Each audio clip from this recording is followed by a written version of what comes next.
আসসালামু আলাইকুম। আশা করি সবাই ভালো আছেন এবং সুস্থ আছেন।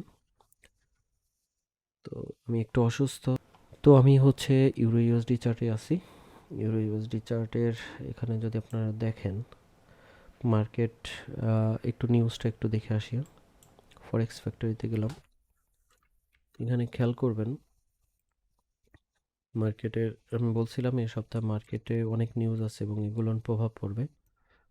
এই নিউজটা একটা প্রভাব ফেলাইছে এবং ইউরোডের নিউজগুলোরও একটা প্রভাব ফেলাইছে এবং বাদবাকি অন্য অন্য যে নিউজ আছে সেগুলোর একটা প্রভাব ফেলানোর পর মার্কেটের আজকে বর্তমানে এই অবস্থা। ইউএসডি স্ট্রং হয়েছে। তো এখানে একটা বিষয় বলে রাখি, অনেকে বলে থাকেন অমুক হয় তমক হয়, এর কারণে মার্কেট ইউএসডি স্ট্রং হবে, আমি বলছিলাম হ্যান ত্যান। স্মার্ট মানি কনসেপ্টের যে বিষয়টা আছে, স্মার্ট মানি কারা সেটাও একটা বোঝার বিষয় আছে। ইনস্টিটিউশনাল যে ইনভেস্টরগুলো আছে, সেন্ট্রাল ব্যাংক বলেন বা আদার ফিনান্সিয়াল ইনস্টিটিউশন বা প্রফেশনাল কন্ট্রোলার যারা আছেন, এগুলো নিয়ে স্মার্ট মানি বলা যায় এবং এনারা বড় আকারের ইনভেস্টর যারা মার্কেটের মুভমেন্টটা করে থাকে। তো আমরা যারা ছোট ট্রেডার আছি তারা করি কি, ওই যে স্মার্ট মানি কনসেপ্ট আছে ওই অনুযায়ী আমরা এন্ট্রিগুলো নিয়ে থাকি, স্টপ লস টেক প্রফিট দিয়ে থাকি। কিন্তু ওভারঅল যদি দেখেন যে যারা ক্ষুদ্র ইনভেস্টর এখানে তারা ঝরে পড়ে যায় স্মার্ট মানি কনসেপ্টের যে সিস্টেম আছে বা যারা এটা পরিচালনা করে তাদের অনুযায়ী টিকে থাকতে পারে না। তারা টিকে থাকে কারণ যে তারা যতই বলে থাকে যে স্টপ লস দিয়ে থাকে, তারা স্টপ লস ব্যবহার করে না, কারণ তাদের হিউজ ইনভেস্টমেন্ট থাকে। আর ক্ষুদ্র যারা আছে তারা স্টপ লসটা ইউজ করে থাকে। তো স্টপ লসটা ইউজ করে দেখা যায় বেশিরভাগই 80 থেকে 90% এসএল হিট করে, আর টিপিটা খুব কম আসে, একটা সময় তারা ঝরে পড়ে যায়। মানে স্মার্ট মানি কনসেপ্টের যে ব্যাপারটা আছে, এই ব্যাপারটা আপনি যদি মিলাইতে যান তাহলে দেখবেন যে ঘুরে ফিরে সাপোর্ট রেসিস্ট্যান্স জোনটাকেই তারা হচ্ছে রেসপেক্ট করতেছে। এই জিনিসটা অনেকে বুঝে না। তো প্রথম দিকে মনে হয় যে স্মার্ট মানি কনসেপ্ট এটা একটা আলাদা ধরনের চিন্তাভাবনা, ফিবোনাসি এটা আলাদা ধরনের চিন্তাভাবনা। আরে ভাই, যখন এটা ডিপলি সব কিছু জানবেন বুঝবেন তখন দেখবেন দিন শেষে সাপোর্ট রেসিস্ট্যান্স আর ট্রেন লাইন ব্যতীত আর কোনো কিছুই নাই। আর আপনি যখন এই সাপোর্ট রেসিস্ট্যান্ট এবং ট্রেন লাইনকে গুরুত্ব দিবেন তখন আপনার প্রফিট অনায়াসে চলে আসবে। অতএব বুঝা শুনে এখান থেকে এন্ট্রিগুলো নিতে হবে এবং আপনি যদি ডে ট্রেডিং স্কাল্পিং করে বের হয়ে আসতে পারেন, এটা হবে আপনার সবচেয়ে জন্য, মানে আপনার জন্য সবচাইতে বুদ্ধিমানের কাজ। সো অনেক লেকচার দিলাম, আর লেকচারগুলো যারা মনোযোগ সহকারে শুনেন তাদের জন্য হয়তোবা ফিউচারে ভালো কিছু আছে, আর যারা শুনেন না তারা দেখা যাবে ওই টুকটাক টাইনে টাইনে শোনার কারণে একটা পর্যায়ে ওই বাস খাওয়ার পর পরবর্তীতে এসে আবার শোনেন। আমার পুরাতন ভিডিওগুলো একটু দয়া করে দেখে নিন। মোবাইল দিয়ে করা যদিও, চেহারা সুরত ভালো দেখায় না বা রেজুলেশন ভালো ছিল না বা সাউন্ড কোয়ালিটি ভালো ছিল না, বাট ওখানে অনেক কিছু দেওয়া ছিল যেটা আমার স্টার্টিং লেভেলে তাত্ত্বিক বিষয়ের থেকে ব্যবহারিক বিষয়গুলো অনেক প্রাধান্যতা দেয়। এই জিনিসটা মাথায় রাখবেন। বই পুস্তকে অনেক কিছুই থাকতে পারে, কিন্তু আপনি ব্যবহারিক লাইফে যখন আসবেন, আপনি হাতে কলমে করবেন, তখন প্রেক্ষাপট পুরোটাই চেঞ্জ হয়ে যাবে। সো নিউজ কিন্তু একটু পরে আছে, ইউরো রিলেটেড কিছু নিউজ আছে দেখতেই পারতেছেন।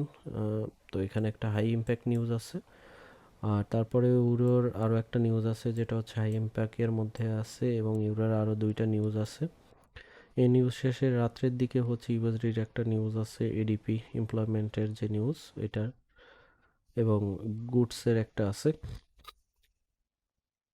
আর নিচের দিকে যদি দেখি আমরা, আরও কিছু নিউজ আছে রাতের দিকে ক্যাড রিলেটেড। তো সব মিলায়ে এই মানে আজকের দিনটাও মার্কেটে কিন্তু একটা অস্থিরতা কাজ করবে এবং বড় সড়ো অস্থিরতাই কাজ করতে পারে ইম্প্যাক্টের উপর। তো এই নিউজগুলো যদি আপনারা ভালো মতন বিশ্লেষণ করতে চান, জানতে চান, বুঝতে চান, তাহলে লুৎফর ইনফো এই চ্যানেলটিতে আপনারা যেতে পারেন, এখান থেকে দেখে নিতে পারেন। এখানে এটাই বাংলাদেশের প্রথম অ্যানালাইসিস ভিত্তিক চ্যানেল এবং এখানে সব কিছু ডিটেলস দিয়ে দেওয়া হয় ফান্ডামেন্টাল রিলেটেড। আপনারা যদি এটা মনোযোগ সহকারে দেখেন, বুঝেন, পাশাপাশি টেকনিক্যালভাবে আপনারা নিজেকে বিল্ড আপ করতে পারেন, তাহলে আর কোনো কিছুর প্রয়োজন নেই এই সেক্টর থেকে আপনারা একটা ভালো প্রফিট বের করে নিয়ে আসার জন্য। ওকে, তো আমি একটু সংক্ষিপ্তভাবে দেখানোর চেষ্টা করব, যদিও শরীরটা ভালো না, তারপরে অনেক বগর বগর করছি। এই বগর বগর শোনার জন্য আপনাদের অসংখ্য ধন্যবাদ যে মনোযোগ সহকারে শুনছেন।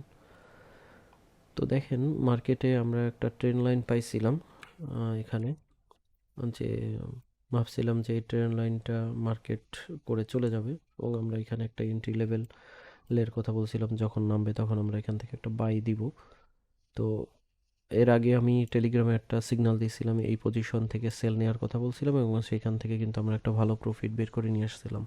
এখন সেলে কিন্তু আমি লং টাইমে থাকার কথা বলি না, আমি বলছিলাম শর্ট টাইমে আমি কিন্তু প্রফিট নিয়ে বের হয়ে আসছি, কারণ আমি কোনো সময় লং টাইমে থাকি না ফরেক্স মার্কেটে। আমি আগে লং টাইমে একটা সময় ছিলাম, এখন থাকি না। লং টাইমে থাকা মানে নিজের পায়ে নিজে কুড়াল মারা, এই জিনিসটা মাথায় পয়েন্ট করে রাখেন। লং টাইমে আপনি থাকলে মানে নিজের পায়ে নিজে কুড়াল মারা, আপনার অ্যাকাউন্ট জিরো হবে, আজ হোক কাল হোক বা লং টাইমে হোক। আবার যাদের ব্যালেন্স হিউজ পরিমাণ আছে তাদের বিষয়টা ভিন্ন, বছরকে বছর থাকার পরে একটা সময় হয়তো বা প্রফিটের মুখ দেখতেও পারেন, কিন্তু টাইমটা ওয়েস্ট হবে। তো শর্ট টাইমে প্রফিটগুলো নিয়ে বের হয়ে আসা হচ্ছে বুদ্ধিমানের কাজ। তো এখানে দেখেন মার্কেট ওই নিউজের পরে হচ্ছে একেবারে টানা দিয়ে নেমে আসছে এখানে, এবং এখানে আসার পর এই এই জিনিসগুলো একটু খেয়াল করবেন আপনারা। এই জিনিসগুলো আসলে খেয়াল করেন না, বুঝেন না, এই জন্য মেজাজ মাঝে মধ্যে একটু খারাপ হয়, বিরক্তিকর লাগে বিষয়গুলো। না যে এত কিছু দেখায় দেওয়া হয়, বুঝাই দেওয়া হয়, তারপরেও আপনারা আসলে কি করেন না করেন, প্রফিট অনেকে বের করতে পারেন না, আশ্চর্য লাগে। এখানে দেখেন, এখানে রেসপেক্ট করছে কিভাবে এই জায়গাটা, রেসিস্ট্যান্স জোনটাকে এটা করছে একেবারে মাথা যায় ঠেক খাইছে, স্পাইক করছে, আবার এখান থেকেই হয়েছে। এখানে এসে কি মার্কেট বাধাগ্রস্ত হয়েছে, এতটুকু কি উঠছে। তো এইখান থেকে যারা যে পেন্ডিং অর্ডার যদি দিয়ে রাখেন, একটা পেন্ডিং অর্ডার আমি জাস্ট 2 পিপস বা 5 পিপস নেব, তারা তো প্রফিট নিয়ে বের হয়ে যাইতে পারে। অনেক হিসাব আছে, অনেকভাবে ট্রেড করা যায়। এখান থেকে কি হইলো, এখান থেকে নামছে দেখেন, এখান থেকে নাইমা কই গেছে, এই পর্যন্ত গেছে। এটা একটা জোন আমি এইকে থুয়ে দিছিলাম, এই জোনের এই জায়গায় এসে ক্লিক করছে, এখানে ক্লিক করছে, দেন কিন্তু আবার নামছে। ক্লিক করছে ঠিকই, হয়তো আমরা এখান থেকে বাই ধরে রয়েছে, আমি কালকে রাত্রে বাই দিয়েছিলাম, এখান থেকে কিন্তু বাই ধরা আছে। তো এখান থেকে ওঠার কথা ছিল, উঠে নাই, কিন্তু নামছে। নামার পরে কোথায় হয়েছে, এই যে ট্রেন লাইনে যে জায়গাটা আছে সেখানে রেসপেক্ট করছে। ট্রেন লাইনের নিচে দেখেন একটা জায়গা আছে, সেটাও কিন্তু একটা সাপোর্ট জোন। এই সাপোর্ট জোনের নিচে আমি এখানে লাগছি হচ্ছে এসএলটা আজকে এখানে রাখবো না, আরও নিচে নিয়ে যাব। এসএলটা আমরা নিয়ে আসবো হচ্ছে এই লেভেলে। এখানে দেখেন, যদি মার্কেট এখান থেকেও নামে, এই জায়গাটা ক্রস করে, এখানে ক্রস করাটা একটু টাফ হয়ে যাবে, যদি নামে তাহলে মার্কেটটা এসে এখানে কিন্তু বাড়ি খাবে, 100% বাড়ি খাবে ইনশাল্লাহ। তো এখান থেকে যদি রেসপেক্ট করে মার্কেট আবার উপরে উঠে যায়, উঠে যাওয়ার সম্ভাবনা আছে। এখন অনেকে প্রশ্ন করবেন যে ইউএসডি আরও স্ট্রং হবে, তাহলে আরও নিচের দিকে নামবে, আরও হবে। হ্যাঁ, নিতে পারেন, বাট এইসব পজিশন থেকে এই পজিশন কত আছে দেখেন, 1.05332। সিম্পলভাবে জিনিসটা বোঝার চেষ্টা করবেন, এবং এই সিম্পলভাবেই কিন্তু মার্কেট চলে। তো এই পজিশন থেকে আপনি সেল নেওয়াটা হচ্ছে সবচাইতে বড় বোকামি। এইসব পজিশন থেকে আপনার যদি ব্যালেন্স থাকে, মানি ম্যানেজ করেন, বাই নিয়ে আপনি বসে থাকেন, আর কিচ্ছু করার দরকার নেই। আমি 1 উইকের চার্টে যাই, আমাদের সর্বোচ্চ নাম ছিল কত এবছরে, যদি হিসাব করি তাহলে আমার নাম ছিল হচ্ছে এই পর্যন্ত, তাই না, 9600। তাহলে মার্কেট এইভাবেও যদি নামে এই লেভেলে, তাহলে এখানে এসে বাধাগ্রস্ত হবে। আপনি যদি মানি ম্যানেজমেন্ট করে এটাকে আপনি স্টপ লস ধরেন, আপনার হিউজ ব্যালেন্স আছে, তারপর আপনি এখান থেকে প্রফিটের রেশিওটা রাখলেন, একটু উপরে উঠলে আপনি ক্লোজ করে দিয়ে বের হয়ে যান, আপনার কিন্তু প্রফিট ঘরে চলে আসবে। এই সব সিম্পল জিনিসগুলো কেউই বুঝতে চায় না বা বোঝে না। আমি দেখেন এটাকে আরও ছোট করছি, এটা যদি রেশিওটা ছোট করি তাহলে মার্কেটের এই যে লেভেলটা আছে, এই সর্বোচ্চ এই পর্যন্ত নাম ছিল 82269। এটা কত সালের দিকে, 2002 সালের দিকে, 1999, এই লেভেলে।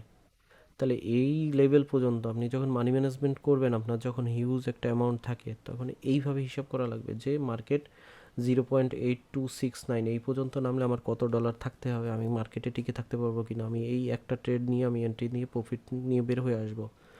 এভাবে যদি মানি ম্যানেজমেন্ট করে থাকেন তাহলে ভালো। আপনারা আমার পুরাতন যে ভিডিওগুলো আছে মানি ম্যানেজমেন্ট নিয়ে, ওগুলো দেখতে পারেন। আর পেইড কোর্সের মধ্যে মানি ম্যানেজমেন্ট নিয়ে কথা বলা আছে, যারা পেইড কোর্সটা নিতে চান নিচে ডিসক্রিপশনে ডিটেলস পেয়ে যাবেন। আর পেইড কোর্সটা জাস্ট সাজানোর ভাই, আর কোনো কিছুই না, একটু সাজায় গুছায় দেওয়া। আর পুরাতন ভিডিওগুলোর মধ্যে আপনারা পেয়ে যাবেন, ওখান থেকে আপনারা দেখে ফ্রিতে শিখে নিতে পারবেন। That's it. আর পেইড কোর্সে একটু দেখা যায় আমি এক্সট্রাভাবে সাপোর্ট দিয়ে থাকি, যখন ফ্রি থাকি তখন সাপোর্ট দিবই এরকমের কোনো কথা নেই, কিন্তু ফ্রি থাকাকালীন দেওয়া হয়। এইটাই, আর কোনো কিছুই না। তো এখানে 1 ঘন্টার চার্টে আমি আসি, 1 ঘন্টা না, আমি 4 ঘন্টার চার্টে আসবো। তো এখানে এই অবস্থানে আপনারা বাই নেবেন না সেল নেবেন, সেই ডিসিশন আপনাকে নিতে হবে। আমি শুধুমাত্র আনুমানিকভাবে আপনাদের একটা হিসাব দিই সবসময়, এটা আর মাঝে মধ্যে কিছু সিগন্যাল একেবারে অ্যাকুরেটভাবে দিয়ে দিয়ে আপনি আর এটা থাকতে পারেন। তো এই হিসাবে এই জায়গা থেকে বাই নেওয়াটাই হচ্ছে বুদ্ধিমানের কাজ। কারণ আমি বলছিলাম এটা দেখেন আইসা কিন্তু সেই ট্রেন লাইনটাকেই সে কিন্তু ফলো করছে এবং রেসপেক্ট করছে। সো এখান থেকে যদি আপনি বাই নেন, আপনার স্টপ লসটা এখানে ধরেন, স্টপ লসটা এখানে ধরেন, আমি এটাকে উঠাই দিলাম 1.0393 এই লেভেলটাকে আর একটু কম নামাই দিই, 1.03863 এই লেভেলটাকে আপনি স্টপ লস ধরে আপনি বাইরের দিকে বসে থাকেন চুপ করে একটা এন্ট্রি নিয়ে, দেখেন আপনার প্রফিট বের হয়ে আসবে। আপনার যখন প্রফিট চলে আসবে আপনি এটাকে ক্লোজ করে দেন। এখন কত দূর উঠতে পারে সেটাও একটা বিষয়। এই যে একটা জোন আছে, এই জোনটা কত 1.05655 এই পর্যন্ত ইনশাল্লাহ উঠবে। তারপরে একটা জোন আছে, এই জোনটা 1.06052 এই লেভেল পর্যন্ত ওঠার সম্ভাবনা আছে, এবং এই লেভেল এবং উপরে যদি ধরি এই লেভেলটা, তার মানে আমাদের উপরে যে একটা এরিয়া আমরা রাখছি 1.07293 এই লেভেল আমাদের একেবারে টোটাল আপে আছে এবং নিচে আছে এই লেভেলের মধ্যেই মার্কেট বর্তমানে দেখবেন যে ঘুরপাক খাচ্ছে। সো এটাকে আপনি এসএল ধরে বাই নিয়ে রাইখা লং টাইমেও যদি ধরেন তাহলে 1.0639 এটাকে আপনি প্রফিট রাখতে পারেন। আর যদি মনে করেন যে শর্ট টাইমে প্রফিট নিয়ে বের হয়ে আসবেন তাহলে আপনি এই লেভেলগুলো ধরে রাখতে পারেন, এইটা বা এইটা বা এইটা, এটা আপনার মতন করে আপনি প্রফিট নিয়ে বের হয়ে আসতে পারবেন। এটা হচ্ছে ইউরো ইউএসডির ক্ষেত্রে। এবার আসি আমরা জেবিপি ইউএসডির ক্ষেত্রে। জেবিপিউএসডি হচ্ছে এই অবস্থানে আছে বর্তমানে। আমাদের এখানে দেখেন আমি একটা মানে এসএল জোন রাখছিলাম, কিন্তু আমরা কিন্তু অলরেডি প্রফিট নিয়ে বের হয়ে আসছি। এটা যারা আমার টেলিগ্রাম গ্রুপের সাথে সংযুক্ত আছেন তারা দেখে নেবেন, কারণ টেলিগ্রাম গ্রুপে আমি সিগন্যাল দিই, ফ্রি সিগন্যাল, ওই সিগন্যালে আমি এন্ট্রি দিছি এবং প্রফিট দিয়েও বের হয়ে আসছি। দেখেন আমি যে অবস্থানে 1.18106টাকে আঁকছিলাম, আপনারা আগের অ্যানালাইসিসটা দেখে নেবেন তাহলে বুঝতে পারবেন যে এই পজিশনেই কিন্তু দেওয়া ছিল। এসএলটা কোথায় হিট করছে দেখেন, মানে এসএল এর যে পজিশনটা, এখানে তো আমরা প্রফিট নিয়ে বের হয়ে গেছি, সেলে ছিলাম আমরা প্রফিট নিয়ে বের হয়ে গেছিলাম, কিন্তু আমরা বাইয়ের কথা বলছিলাম যে এই লেভেল থেকে আমরা বাই নিতে পারি। তো এসএল এর পজিশন এইটা একেবারে অ্যাকুরেট জায়গায় কি টাচ করছে, ঠিক ওই জায়গায় টাচ করছে। এখন ওই যারা স্মার্ট মানি এসএমসি নিয়ে চিল্লাপাল্লা করে, নমক আছে, কড মড হ্যান ত্যান প্যান প্যান, এগুলো শুনতে এখন আর ভাল লাগে না ভাই। তো এইগুলো নিয়ে কথা বলতেছেন, ইন্ডিকেটর হ্যান হবে ত্যান হবে, এগুলো না আসলে কোনো, আমি মনে করি যে যারা এই জিনিসগুলো ভালো আঁকতে বুঝতে পারবেন তখন কিন্তু এইসব বিষয় কোনোই না। তো এই লেভেলটা দিছি ঠিক এই লেভেলেই কিন্তু এই জায়গাটা হিট করছে, এইখান থেকে হিট করে মার্কেট এই অবস্থানে আছে। এখন মার্কেট কি এখান থেকে আরও নামতে পারে? হ্যাঁ নামতে পারে, কারণ আজকে কিছু বিশেষ নিউজ আছে, সেই নিউজে আরও নামার সম্ভাবনা আছে। বাট আমরা কিন্তু এই লেভেল থেকে আমরা কিন্তু 3 টাইম প্রফিট নিয়ে বাই নিয়ে বের হয়ে আসছি, এবং লাস্ট এখানে আমরা সেল নিছি 1 2 3 4 5, বলা যায় 6 টাইম আমরা এখান থেকে প্রফিট নিয়ে আসছি। আর যারা মনে করছেন যে এখান থেকে সেল হবে সেই হিসাবে ধরে রাখছেন, সেই একটা সেল থেকে যে প্রফিট বের করার চিন্তায় বসে রয়েছেন, আমরা 6 টাইম আমরা সেই প্রফিট বের করে তার থেকে 6 গুণ নিয়ে বের হয়ে চলে আসছি। এটাই হচ্ছে ফরেক্স এবং এটাই হচ্ছে trading system. Long time long টাইমে যে কোনো দিকে যাইতেই পারে, ধাবিত হইতেই পারে, অস্বাভাবিক কোনো কিছু নয়। এবার আসেন আমরা যদি এটাকে এসএল এর পয়েন্ট থেকে উঠাই দিই, যেহেতু এত দূর পর্যন্ত নামছে, তাহলে আমাদের সেকেন্ড যে পজিশনগুলো আছে সেগুলো কোনটা হইতে পারে। এখানে দুইটা আমি জোন আঁকছি, এই একটা জোন এবং এই একটা জোন। তো মার্কেট যদি এই জোনটা ব্রেক করে, এখানে দেখবেন এই লাইনটাকে এসে টাচ করবে ইনশাল্লাহ, যদি নামে সেক্ষেত্রে টাচ করবে, আর যদি না নামে তাহলে মার্কেট এখান থেকে রিভার্স করে আবার উপরের দিকে যাওয়ার সম্ভাবনা আছে। এবং এই যে ট্রেন লাইনটা আছে, এই ট্রেন লাইনটাকেই সে ফলো করবে। খেয়াল করে দেখেন এই ট্রেন লাইনটা এখানে কিন্তু ভাঙছে, ভাঙা সে বলতেছে কি এখানে ভেঙে গেছে, এবং সে বলতেছে যে এটা যেহেতু ভেঙে গেছে ব্রেকআউট দিছে তাহলে আরও মার্কেট নিচের দিকে নামবে। ওকে, ধরে নিলাম আবার মার্কেট নিচের দিকে নামবে। তা নামলে কিন্তু সে বাধাগ্রস্ত হবে এখানে এবং এখানে, এই দুইটা জায়গা যদি সে বাধাগ্রস্ত হয়, এটাকে আমি আরেকটু জুম করি,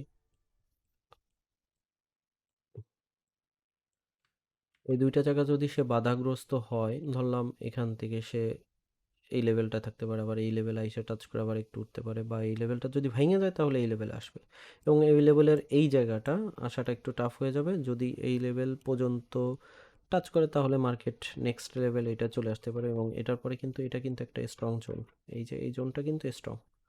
সো আপনি এই এরিয়াটা রাখতে পারেন। যদি দেখেন যে এটা ভেঙে গেছে, যদি এটা ভেঙে গেছে তাহলে আপনি এসএলটা এই লেভেলে নিয়ে আসেন।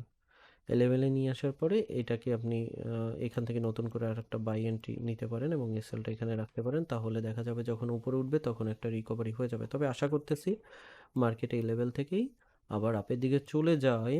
আপনার যে ট্রেন্ড লাইন আছে, আমাদের যে ট্রেন্ড লাইনটা আমরা অঙ্কন করছিলাম, এই ট্রেন্ড লাইনের মধ্যে মার্কেট আবার ঢুকে যাবে। তার মানে হচ্ছে এই জায়গাটায় মার্কেট আবার ঢুকে যাবে। ওকে, তো জেবিপি ইউএসডির ক্ষেত্রেও যদি পুরাতন হিস্টোরি দেখি, সেক্ষেত্রেও আপনার যে জিনিসটা হবে সেটা হচ্ছে আমাদের বাইয়ের দিকে টার্ন থাকাটাই বেটার হবে। গোল্ডের ক্ষেত্রে যদি আসি, গোল্ডও কিন্তু যথেষ্ট নামছে এবং আমরা একটা এন্ট্রি দিছিলাম সেলের, আমাদের টিপি1, টিপি2, টিপি3 এগুলো কিন্তু সে নিছে, এবং আমাদের নিচেও কয়েকটা এরিয়া দেওয়া ছিল, সেই এরিয়াগুলোও কিন্তু মার্কেট রেসপেক্ট করছে। আমি যদি 1 ঘন্টার চার্টে যাই, দেখেন মার্কেট কতটা রেসপেক্ট করে প্রত্যেকটা জায়গায়। এটা আমাদের টিপি1 ছিল, আইসা এখানে মার্কেট ঘুরপাক খাইছে, এখানে দুইটা ক্যান্ডেল ক্রিয়েট করছে। দেখেন এখানে আইসা যখন 1 ঘন্টার চার্টে ঠিক এই ক্যান্ডেলটা দেখেন, টিপিটা হিট করে কিন্তু মার্কেট এখানে কিছুক্ষণ ছিল, দেন আবার নামছে। নামার পর আমাদের থার্ড এরিয়া এটা ধরছিলাম, এটা একেবারে নেমে গেছিলো, তারপরে একটু স্পাইক করছে। মানে আমার এদের এই তিনটা কিন্তু টিপি হিট, তারপরে মার্কেট কিন্তু আরও নামছে, এই এরিয়ায় নামছে। এবং এখানে খেয়াল করবেন আমাদের যে এই এরিয়াটা আছে, এখানে ক্যান্ডেলটা কিন্তু এইভাবেই তৈরি হয়েছে, এবং একটু নিচের দিকে যদি যাই, এই এরিয়াটা আমরা করছি, এবং এই এরিয়াটার এই জায়গাটাই কিন্তু মার্কেট ঘুরছে, এবং এটা পাশ থেকে হয়েছে, একটু কম বেশ হইতেই পারে, বাট এই জায়গাটা কিন্তু রেসপেক্ট করছে। তো ওভারঅল এখানে যে কটা লাইন টানা আছে, যে কটা জোন টানা আছে, সেই জোন থেকে কিন্তু মার্কেট বর্তমানে এই অবস্থানে আছে। এই অবস্থানে যদি থাকে, আমরা যদি একটু জুম আউট করি, মার্কেট কি আরও নামতে পারে? হ্যাঁ, নামতে পারে, অস্বাভাবিক কোনো কিছু নয়। ইউএসডি স্ট্রং হওয়ার পসিবিলিটি আছে এই সপ্তাহটায়। তবে যদি না নামে, সেক্ষেত্রে আমাদের এসএল পজিশনটা আমরা ধরতে পারি হচ্ছে এইটা, এবং এই জায়গাটা যদি ক্রস করে, দেখেন যে মার্কেট এখান থেকে ক্রস করে এটাকে টাচ করে আবার একটু উঠলো, ওঠার পর আবার একটু নামে এই লেভেলটা আসলো, তাহলে আপনারা এসএল পজিশনটা বাড়াইয়া এইটা দিতে পারেন। 1785.97, এটা হবে হচ্ছে পারফেক্ট এসএল গোল্ডের ক্ষেত্রে এমতো অবস্থায়, মানে এই অবস্থার ক্ষেত্রে। সো এটা আমরা করতে পারি, এই জোনটা কিন্তু একটা স্ট্রং ভালো জোন। তবে আমি বলবো যে সবাইকে বাই মুভমেন্টে থাকাটাই ভালো হবে, সেল মুভমেন্টে কেউ থাকেন না। দরকারের প্রয়োজনে ট্রেড নেওয়ার দরকার নেই, বাট সেল মুভমেন্টে কেউ থাকেন না, বাই দিকেই থাকেন, এটা আপনার জন্য ভালো হবে। তো এই ছিল আমাদের আজকের অ্যানালাইসিস এবং কিছু বকবক। যদি ভিডিওটা ভালো লেগে থাকে তাহলে অবশ্যই একটা লাইক দিতে ভুলবেন না। কোনো ধরনের প্রশ্ন মন্তব্য থাকলে নিচে করতে পারেন। আর নেগেটিভ মার্কেটিং যারা করেন তারাও নিজের চ্যানেলটার লিঙ্কটা দিয়ে দিন, আমি অ্যাপ্রুভ করে দেবো, সমস্যা নেই। কিন্তু দয়া করে আপনার চ্যানেলে যে আপনি অ্যানালাইসিসগুলো শেয়ার করে থাকেন, সেই অ্যানালাইসিসগুলো আগে ওই জায়গায় উল্লেখ করেন। আর সেই জায়গায় লেকচার না দিয়ে আপনি আপনার চ্যানেলে সেই বিষয়গুলো তুলে ধরেন, তুলে ধরার পর ওইটাকে প্রমোট করেন। আমার এখান থেকে প্রমোট নিতে চাচ্ছেন, নেন, কোনো আপত্তি নেই। That's it. তো ভালো থাকবেন, সুস্থ থাকবেন, আল্লাহ হাফেজ।